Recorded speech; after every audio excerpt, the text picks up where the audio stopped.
Hi, everybody. Welcome to the Apocrypha Apocalypse. I'm Gary Machuda, and what we're going to look at today is allusions. What weight should be given to allusions of the Deuterocanon, or what Protestants call the Apocrypha, in the New Testament? And specifically, I'd like to take a quick overview look at the Epistle of James and the Deuterocanon. So I think that's going to give us a lot to talk about. And so let the Apocrypha Apocalypse begin.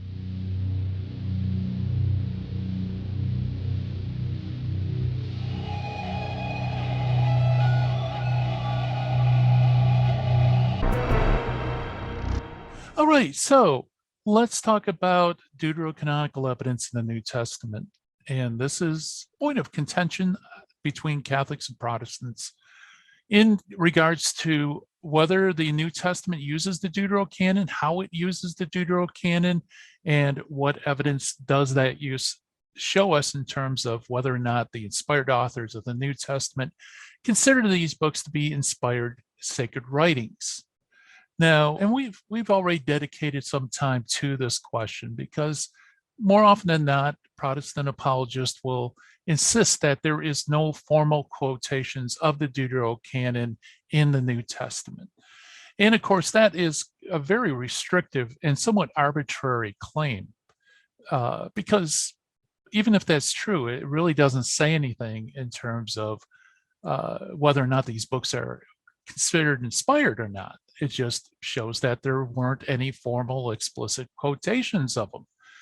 And it's also very limiting too, because as we noted before, there's many other ways in which the text in the New Testament can use other texts outside of a direct quotation, such as a reference or perhaps an allusion. Okay. So we've dealt into this many times. In fact, I show you in the Apocrypha Apocalypse Challenge that there is indeed a formal quote, well, not quotation, but a reference to a Deuterocanonical book in Hebrews. But aside from that point, let's talk a little bit about allusions. Okay, what is an allusion? Well, an allusion is not a direct quotation. So in other words, it won't correspond word for word from the text that it's using. Allusions are within a spectrum between having a close enough affinity in a text that we can say, yes, the inspired author of the New Testament was dependent upon this particular text when he wrote this. And the other end of the spectrum could be that it's so loose and so vague that it's nothing more than a mere correspondence of thought. In other words, it just simply had that there's the Deuterocanon had a particular idea and the author of the New Testament had a particular idea. It doesn't show that he's dependent on the text. It doesn't even show that he may even be aware of the text. If it's vague enough, it may just be pure happenstance. So allusions cover a wide spectrum just below a quotation in terms of New Testament evidence. Generally, we try to focus on the use of the Deuterocanon in the New Testament, in which we could see from the context that the authors of the New Testament understood these to be inspired divine sacred text. And so allusions are usually pushed off to the side, but they still are very valuable. In fact, early Protestants understood that there were many allusions used in the New Testament to the Deuterocanon, or what Protestants call Apocrypha. And it's not unusual to find in early Protestant translations cross-references to the Deuterocanon in the New Testament text. Of course, that was when Protestant Bibles used to include the Deuterocanon in an appendix called the Apocrypha. And so Protestant Bibles would have these cross-references, sometimes from the Deuterocanon to the New Testament, and sometimes from the New to the Deuterocanon. And there are also reciprocal ones where you find it in both collections.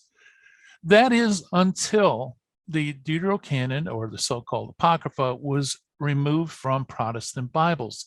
And of course, once these books were removed, the cross-references disappeared.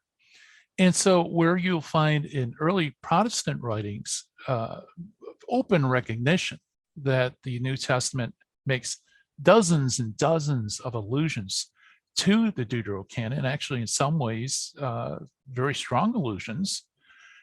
Once those books are gone and once the cross references are gone, within a popular idea of the popular mind, many Protestants are unaware that these books were ever part of the Protestant Bible. And of course, there's generally a denial that there is even allusions to the so-called Apocrypha in the New Testament. Now, that's not true for everybody. And if you go on the web, you'll see a smattering of people who are like that. Some who will say that the New Testament has really no contact whatsoever with the so-called Apocrypha.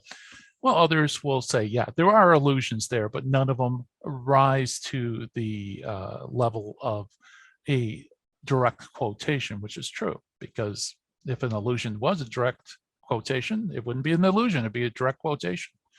And by the way, I should also throw in this very obvious point that sometimes missed on the internet is formal quotations, those with introductions like "it is written" or "thus saith the Lord" or something like that. You'll never find an allusion being formally used, okay? Because obviously, if you're going to use a formal introduction, you're going to quote the text pretty closely. So it would be a quotation, not an allusion.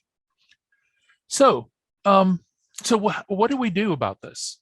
About the segment that are completely unaware of how much the New Testament actually does allude to those 7 Old Testament books that Orthodox and Catholics believe are inspired scripture. Well, one way would be just simply to point out that commentaries talk about allusions and many, many allusions.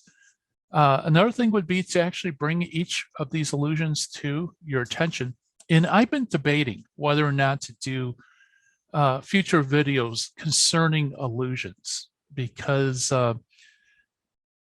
if I'm going to focus on allusions that fall short of a quotation and don't necessarily demonstrate that the authors believe they were divine, just that they're aware of them or that they found them useful, or maybe they even pull some ideas from them, which is actually pretty strong evidence for their sacredness. I think what would happen is that certain non-Catholics who are very much against the so-called Apocrypha would claim that I'm trying to make a mountain out of a molehill and claim that allusions are actually determinative of canonicity. And I don't want to do that. On the other hand, if I ignore it and this channel doesn't deal with the allusions at all, then it kind of feeds the ignorance of people who think that the New Testament is absolutely so-called, Apocrypha free, if you will. So maybe you can tell me in the comment section whether you would like to go through these allusions. Many of them are interesting. And just give you a little foretaste, I thought we'll look at a couple of them in the Epistle of James. And so to begin our look at James, I want to quote from a Protestant work called The Use of the Apocrypha in the Christian Church by William H. Dobney. And the Christian Church, he largely means the Protestant Church. I believe Dobney was an Anglican, although I may be mistaken. It's a very interesting, very good book, especially in terms of him pulling out evidence from the New Testament as far as all the different allusions. So I'd like to give a quote from this work where he says, "With regard to the Epistle of St. James, Prebendary Scrivener asserts that it is full of allusions to wisdom and to the first 5 chapters of Ecclesiasticus. The allusions, however, seem by no means confined to those early chapters of Ecclesiasticus, as may be seen by observing the strong similarity of thought between St. James 1:13 and Ecclesiasticus 15:11-12, and by comparing St. James 5:3 with Ecclesiasticus 12:10-11, where it is to be noted that the word catio does not occur elsewhere in the N.T. or 70. Dr. J.B. Mayer gives a list of no less than 32 resemblances to Ecclesiasticus, and 12 to wisdom.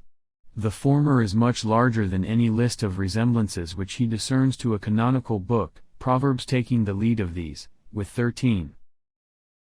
William Heford Dalney, The Use of the Apocrypha in the Christian Church. 24. Okay, so what I did was I ran down this commentary from Mayer. It's the Epistle of St. James. It's a classic commentary. It's a Protestant commentary. And it's a classic for a good reason, because he really does his homework in this regard. So if you're looking for fairly high level, older commentary on St. James, the Epistle of James, this is a good pickup for you. Although be warned, there's a lot of Greek in it. So if you don't know Greek, it probably won't be of great use for you. But the section that we're concerned about that was just quoted from Dubney, I was able to verify it. And yes, indeed, he does go through and show all the different allusions, not only to the proto-canonical books, but also the so-called Apocrypha, the Deuterocanon, and even goes into Philo and other sources as well, interesting enough. But if we restrict our inquiry to allusions that can be detectable in the Epistle of James to the proto-canon and the Deuterocanon, what Dubney says is accurate, that there's an enormous amount of allusions, proportionally speaking, to the book of Sirach, or the older name is Ecclesiasticus. In fact, there's 32 such allusions that he identifies in this particular part. And I list all the books for you here with the proto-canonical and deuterocanonical books, and give you a little graph as well, so you can see the proportions of allusions. You know, Proverbs is pretty high up, but it's also equal to the number of allusions to the Deuterocanonical book of wisdom in James, and the king of them all. In fact, there's none that comes close. The highest amount of allusions comes from the book of Sirach, also known as Ben Sira, or the older titles Ecclesiasticus, with 32 allusions detectable from Mayer. So just the sheer number of allusions and the proportion of these allusions in this epistle is extremely impressive. Now, like I said, allusions can have a spectrum. In many ways, it's in the eye of the beholder. But nevertheless, here we have an author, commentator, obviously a very good scholar, who has no interest in puffing up or exalting the so-called Apocrypha. And yet, you know, in his honesty, he has to point out that there is 32 allusions to Sirach in the few short chapters in the Epistle of James, and it just goes down from there. So almost a quarter of all the allusions in the Epistle of James comes from Sirach alone. And of course, if you add also wisdom to that, the number goes up to a little over a third of all the allusions are from the Deuterocanon, or the so-called Apocrypha in James. Now, Dabney points out two such allusions that he thinks is worthy of special attention. And so let's look at those right now. The first is to the Epistle of James, chapter 1, verse 13, which reads, James 1:13, no one experiencing temptation should say, I am being tempted by God, for God is not subject to temptation to evil, and he himself tempts no one.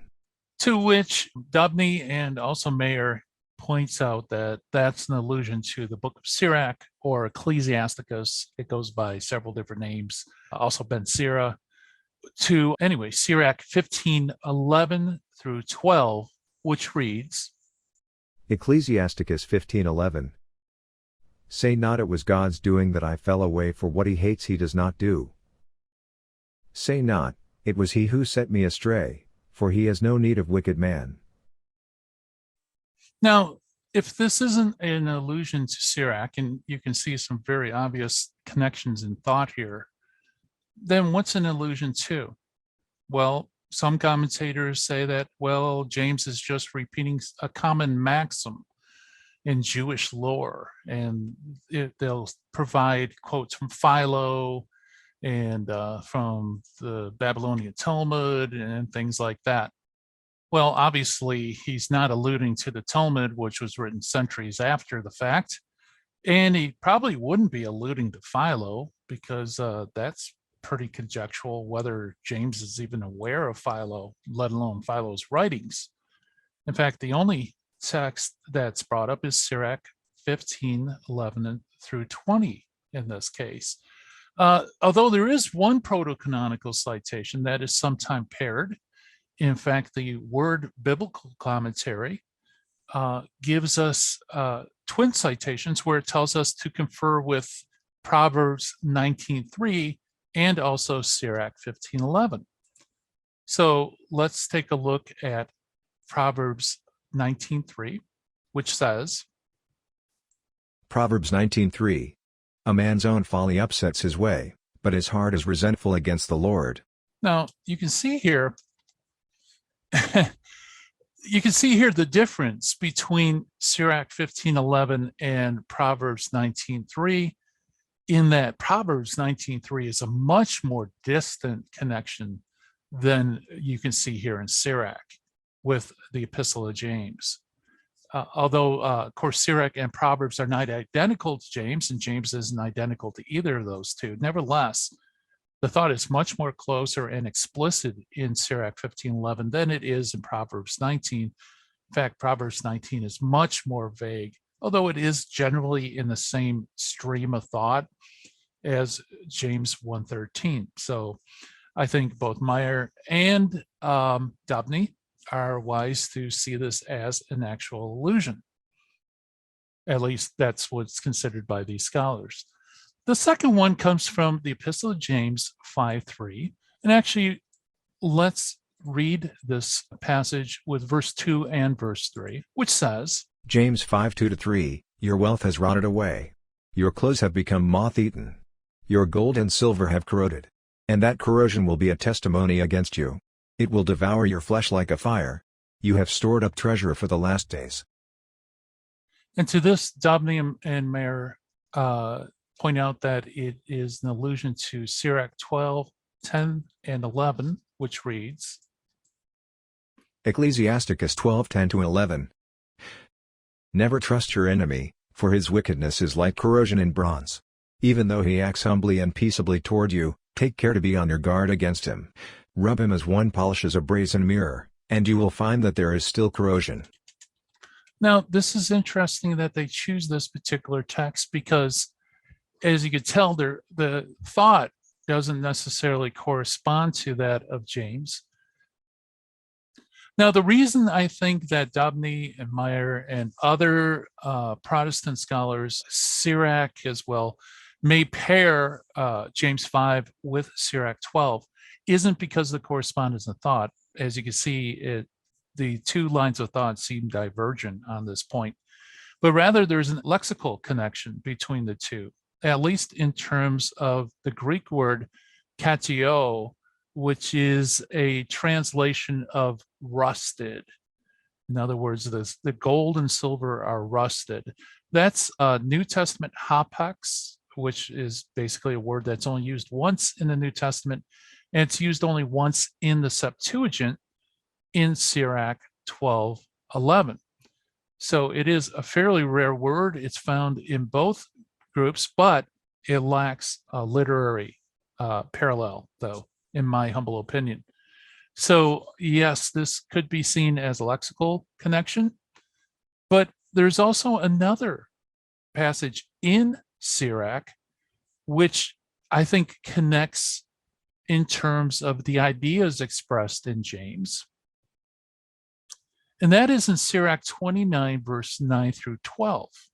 For Sirach 29, 9 through 12 says, Ecclesiasticus 29:9-12. Because of the precept, help the needy, and in their want, do not send them away empty-handed. Spend your money for your brother and friend, and hide it not under a stone to perish. Dispose of your treasure as the Most High commands, for that will profit you more than the gold. Store up almsgiving in your treasure house, and it will save you from every evil.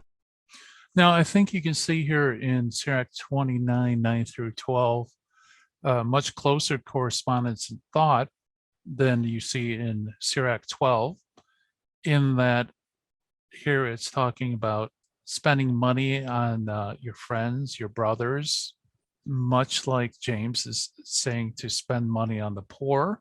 In fact, it says, because of the precept, help the needy in their want, do not send them away empty-handed. Spend your money on your brother and your friend, and hide it not under a stone to perish. And so that's interesting. So spend your money on a friend and don't hide it under a stone, because it will perish. Precious metals don't really perish. They might tarnish, they may corrode. At least silver does, gold doesn't.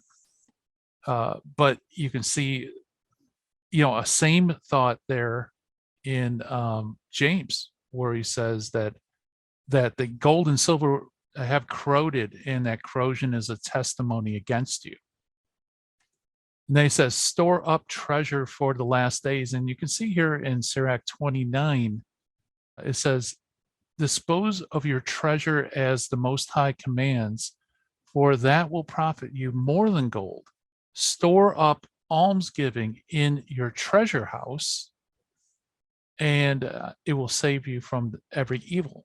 So again, I think it's a much closer correspondence of thought in Sirach 29, 9 through 12 with James 5, 2 and 3. However, in terms of that rare word of corrosion, you also see that in Sirach 12, 10 through 11, with the word corrosion being used. So those are two examples among the 32 that Mayer points out.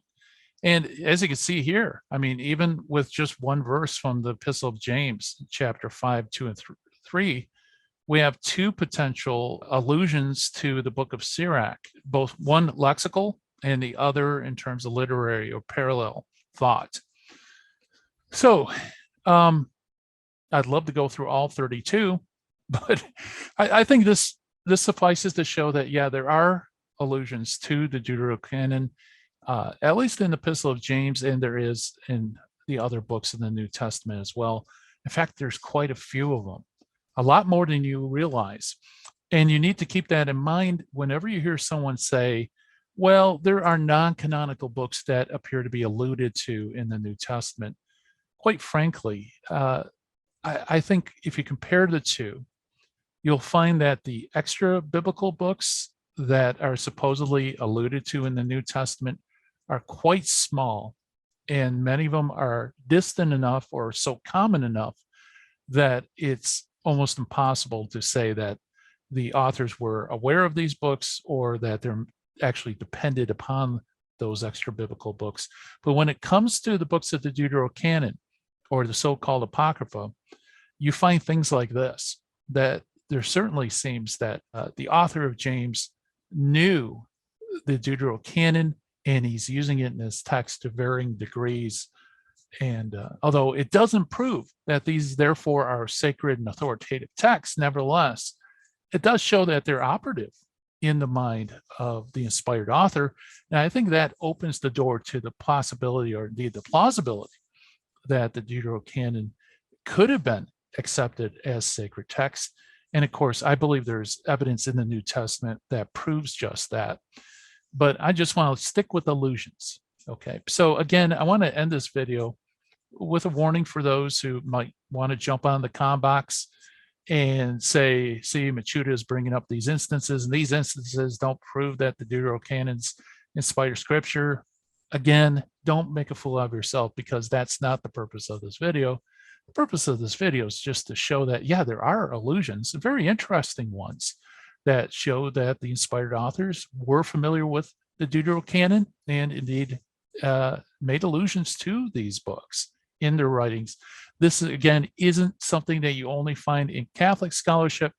This is something that you find in old Protestant Bibles with cross-references, and also commentaries, both old and new. So I hope you found this video interesting. If you did, please like, subscribe, tell your friends about it, and let's grow this channel. Till next time, I'm Gary Machuda. I hope you have a great week. See you later. Bye-bye.